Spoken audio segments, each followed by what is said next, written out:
আসসালামু আলাইকুম smart people's. রিজিক হান্টের পক্ষ থেকে সবাইকে স্বাগতম জানাচ্ছি। আমি আসাদুজ্জামান আসিফ।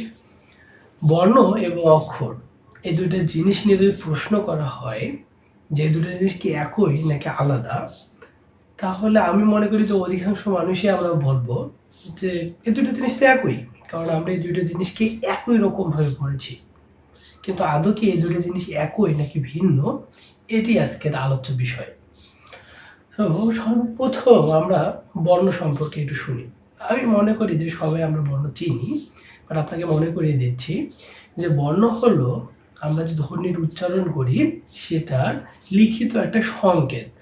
এটা হতে পারে ক, এটা হতে পারে খ অথবা অ, আ এরকম যেকোনো কিছু। তাহলে আমরা ধ্বনির যে সংকেতটাকে লিখতে যে সংকেত ব্যবহার করছি সেটি হলো বর্ণ।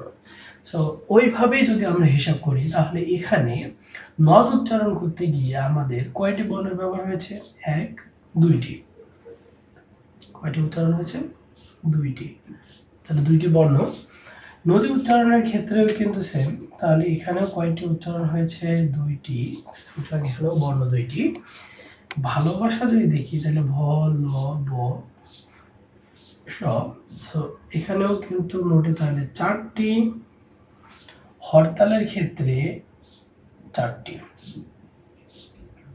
তাহলে আমরা বর্ণটা বুঝতে পারলাম যে এই উদাহরণগুলোর মধ্যে বর্ণ কিন্তু এরকম। এখন কথা হলো তাহলে অক্ষর কি? অক্ষরটা বোঝা আরো খুবই সহজ। যারা আমরা সিলেবল পড়েছি ইংলিশে যে একটা শব্দকে আমরা কিছু ক্ষুদ্র অংশে ভাগ করতে পারি। যে অংশটা আমরা একবারই উচ্চারণ করতে পারি।